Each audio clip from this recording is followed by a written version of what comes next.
हमारी शादी की 8वीं सालगिरह थी। मेरे पति आकाश ने इस अवसर पर अपने कुछ खास दोस्तों और परिवार के लोगों को हमारी खुशी में शामिल होने के लिए घर पर आमंत्रित किया था। शाम ढलते ही मेहमान घर पर आने लगे। हम दोनों बहुत खुश थे, पर इस खुशी के अवसर पर भी मेरा मन उदास सा था, क्योंकि शादी के 8 साल बाद भी मेरी कोई संतान नहीं थी। जाने कितनी मन्नतें मांगी मैंने भगवान से कि वे मेरी गोद भर दें। कई डॉक्टरों को भी दिखाया, पर सब कुछ ठीक होते हुए भी आज तक मेरी गोद खाली ही थी। मैं अपनी उदासी को अपनी मुस्कुराहट के पीछे छिपाए मेहमानों के स्वागत में लगी हुई थी। खाने का समय हो चला था। मैं खाना सर्व कर रही थी कि तभी अचानक ही मुझे चक्कर आया और मैं बेहोश हो गई। आकाश ने तुरंत ही डॉक्टर को फ़ोन करके घर पर बुलाया। डॉक्टर ने मेरी जांच की और फिर उन्होंने जो कहा उसे सुनकर ऐसा लगा जैसे सालों से बंजर पड़ी ज़मीन पर मानो अचानक ही फसल लहलहा उठी हो। डॉक्टर ने कहा कि मैं माँ बनने वाली हूँ। जिस खबर को सुनने के लिए मैं रात दिन तड़पती थी, आज उस खबर को सुनते ही मैं अनायास ही रोने लगी। आज मुझे पहली बार ये एहसास हुआ कि आंसू सिर्फ तकलीफ़ में ही नहीं आँखों से बहते हैं, बल्कि कई बार हद से ज़्यादा खुशी भी आँखों से आंसू बनकर बहने लगती है, क्योंकि अक्सर सुख या दुख को व्यक्त करने के लिए शब्द मौन हो जाते हैं, लेकिन आँखों ने कहा मौन होना सीखा है। मेरी शादी की ये सालगिरह मेरे जीवन की एक यादगार सालगिरह बन गई। सभी हमें बधाइयाँ देने लगे। आकाश, जो हमेशा अपने पिता बनने की चाहत को मुझसे छिपाए रखते थे, वो इस वक्त बहुत खुश थे। आखिर वो दिन भी आया जब मेरी खुशी मेरी गोद में थी। भगवान ने मुझे एक बहुत ही प्यारा सा बेटा दिया।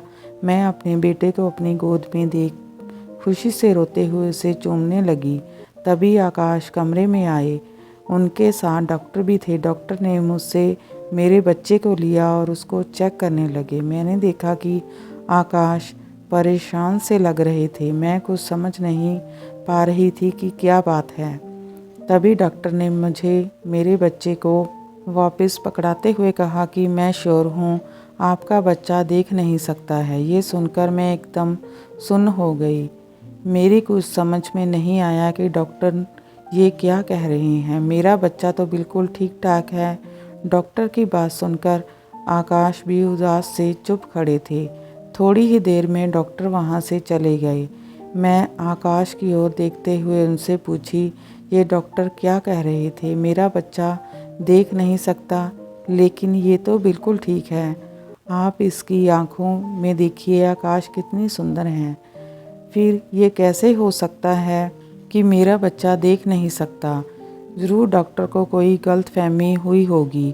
तभी आकाश मेरे पास आए और बच्चे को अपनी गोद में उठाकर रोने लगे और बोले कि अवनी, डॉक्टर सही कह रहे हैं, हमारा बच्चा कभी भी देख नहीं सकता। आकाश की बात सुनकर मुझे ऐसा लगा मानो मेरे कान में किसी ने पिघला शीशा डाल दिया हो।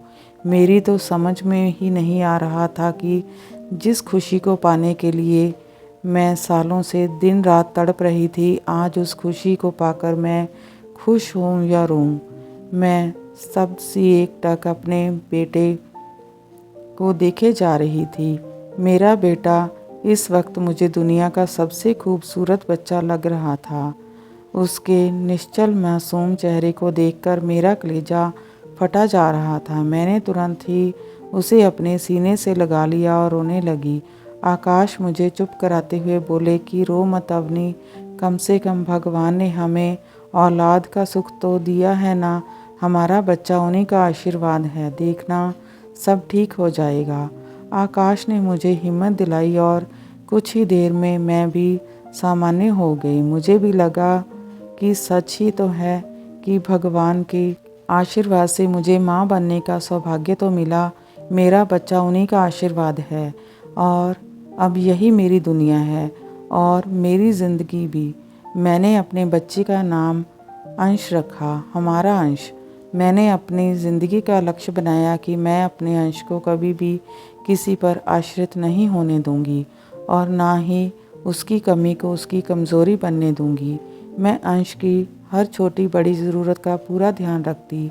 मेरी रात उसके सोने से और सुबह उसके जागने के साथ होती। अंश के 4 साल के हो जाने पर हमने उसका दाखिला एक ब्लाइंड स्कूल में करवाया, लेकिन आगे का सफ़र हमारे और हमारे अंश के लिए आसान नहीं था। कई बार अंश के पूछे सवाल मुझे अंदर तक तोड़ जाते थे, पर मैं बड़ी हिम्मत से बिना टूटे बिना रोए उसके सारे सवालों का जवाब देती। जब भी वह मुझसे पूछता कि माँ मुझे हर चीज़ काली ही क्यों दिखाई देती है, आवाज़ें तो सुनता हूँ पर कोई दिखता क्यों नहीं, आप भी मुझे नहीं दिखती, पापा भी मुझे नहीं दिखते, क्या आप लोगों को भी मैं नहीं दिखता हूँ, क्या हर चीज़ काली ही है। ऐसे अनगिनत सवाल जिसका जवाब देते हुए मेरी आत्मा रो देती। समय निर्बाध गति से बढ़ता गया। अंश अपनी कॉलेज की पढ़ाई पूरी कर चुका था और मेरे कहने पर उसने शिक्षक पद पर आवेदन किया था। हालांकि अंश का मन नहीं था फॉर्म भरने का, क्योंकि अंश जॉब नहीं करना चाहता था। वो कहता था कि वो ऐसे किसी जगह पर जाएगा जहां मैं उसके साथ ना रहूं, पर मैं अंश को अब बिना मेरे सहारे के आगे बढ़ते हुए देखना चाहती थी। मैं उसे अक्सर समझाती कि अब उसे खुद को खुद से ही संभालना पड़ेगा। मैं हर वक्त तो उसके साथ नहीं रह सकती थी ना, लेकिन वो बड़ी लापरवाही से मुझसे कहता, क्यों, आप कहाँ जा रही हो, आपको पता है ना कि मैं आपके बिना कुछ नहीं कर सकता। उसके मुंह से ऐसी बातें सुनकर मैं परेशान हो जाती थी। इस बारे में जब मैंने आकाश से बात की तो उन्होंने भी वही कहा जो अंश कहता, लेकिन मुझे ये सही नहीं लगता था, क्योंकि मैं चाहती थी कि अब अंश बिना मेरे सहारे के अपनी मंजिल की ओर बढ़े। लेकिन अंश की सोच से मैं परेशान रहने लगी। मेरी कुछ समझ नहीं आ रहा था कि मैं क्या करूं। कभी कभी मैं अंश की इस सोच के लिए स्वयं को जिम्मेवार मानती थी। मुझे ऐसा लगता था कि शायद मैंने ही अंश को अपने सहारे की आदत डाल दी है। अंश की इस सोच की वजह शायद मैं ही थी। इसी बीच अंश को गवर्नमेंट जॉब मिल गई। इस खबर को सुनकर मुझे ऐसा लगा मानो आज मेरे जीवन का लक्ष्य पूरा हो गया हो। आखिर अंश अपने पैरों पर जो खड़ा हो गया था, उसे उसकी मेहनत का परिणाम मिल ही गया, पर ना जाने क्यों अंश खुश नहीं लग रहा था। मैं अंश से पूछी कि क्या बात है बेटा, तुम अपनी सफलता पर खुश नहीं हो। वो बोला कि माँ, मैं ये सब आपके बिना कैसे कर पाऊँगा। ऐसा क्यों सोच रहे हो बेटा, आखिर यहाँ तक भी तो तुम खुद ही अपनी मेहनत से पहुँचे हो ना, आगे भी तुम सब कर लोगे। और फिर मैं भी तो हमेशा तुम्हारे साथ हूँ।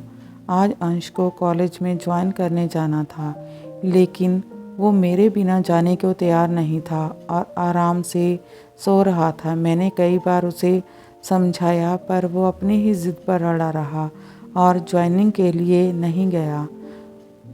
वो अपनी हमारे एक ही तो बेटा है, सब कुछ उसी का ही तो है। अगर वो नौकरी नहीं करना चाहता तो उसकी मर्ज़ी, लेकिन आकाश, अंश ने बहुत मेहनत की है यहाँ तक पहुँचने में, और अब मैं उसे हारते हुए नहीं देखना चाहती। बस वो थोड़ी सी कोशिश करेगा तो अपनी मंजिल पर पहुँच जाएगा।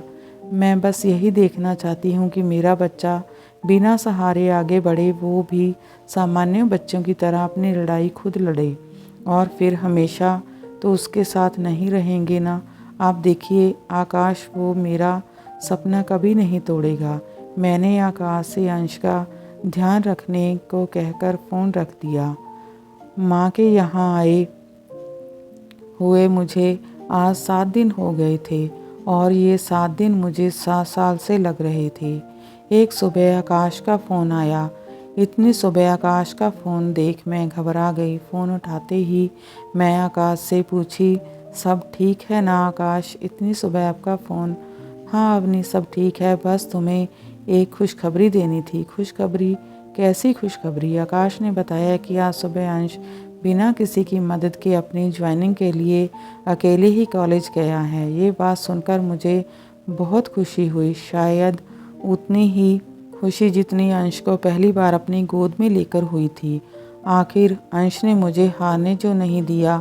मैं अंश से दूर जरूर थी, पर हर वक्त उसी के बारे में सोचती रहती थी। ना जाने उसके जॉब का पहला दिन कैसा रहा होगा, वो कैसे हर चीज़ को अकेले संभाल रहा होगा, उसे परेशानी तो नहीं हो रही होगी।